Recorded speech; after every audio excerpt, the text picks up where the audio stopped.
Di mata dunia, Indonesia dikenal luas akan keanekaragamannya. Beragam suku bangsa, budaya, agama, ras, dan bahasa saling berbaur jadi satu. Persatuan di tengah perbedaan inilah yang menjadi ciri khas bangsa Indonesia sejak dulu.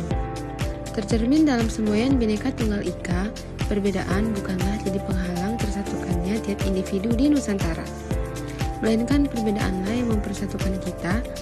Namun realitanya isu perpecahan dan intoleransi yang kian marak jadi faktor pemecah belah keutuhan suatu bangsa. Belakangan ini negeri kita tercinta dihantam berbagai permasalahan internal, terutama soal integrasi nasional, kurangnya sikap toleransi jadi pemercik utama, rusaknya kerukunan antar sesama, beragam tindakan-tindakan negatif mulai dari penyebaran pesan intoleran, isu berbau rasisme, hingga ujaran kebencian kian berkembang pesat di sekitaran masyarakat. Akibatnya berbagai konflik internal pun muncul, dan hal tersebut lantas memicu terjadinya pergesekan antara kelompok mayoritas kepada minoritas. Sikap merasa paling benar dan main hakim sendiri lambat laun berujung pada tindakan kekerasan dan vandalisme. Bayangkan jika seandainya posisi kita berada di lingkaran minoritas, besar kemungkinan bisa saja kita diperlakukan secara diskriminatif. Pada dasarnya, intoleransi tidak hanya terbatas pada sikap, membenci perbedaan pandangan pribadi saja. Intoleransi juga bisa muncul melalui perbedaan latar belakang suku, budaya, bahkan ras sekalipun. Gak dapat dipungkiri pula, agama pun kini dijadikan sebagai kekuatan politik oleh segerombolan pelaku intoleransi. Perlahan sikap intoleransi mulai memudar dari waktu ke waktu, dan segelintir oknum cenderung ingin menang sendiri demi kepentingan pribadinya.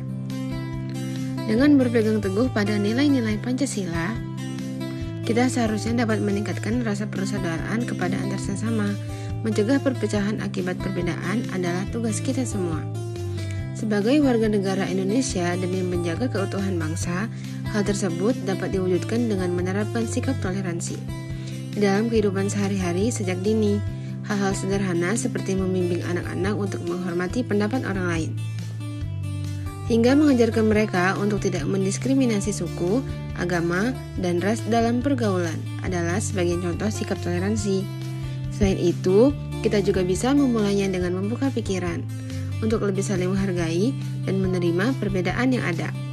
Bukankah manusia itu diciptakan berbeda-beda dengan segala keunikannya?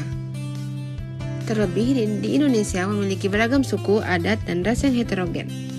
Maka sudah saatnya kita bersatu padu tanpa sekat. 生活中，我们常常会遇到不同的文化。如果发生小的冲突，最重要的就是保持冷静。我们必须把互相尊重放在第一个位置。我们要多问问题，好好听对方在说什么，然后试着去理解他们。记住，每个人都有自己的生活方式和习惯，这是正常的。所以我们一定要有互相包容的心，接受这些不一样的地方。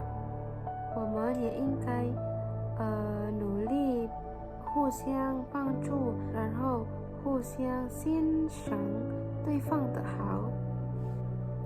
不要总是想着自己要通过合作来找一个大家都能觉得好的方法，这样我们才能在一个文化的社会里长期友好地生活在一起。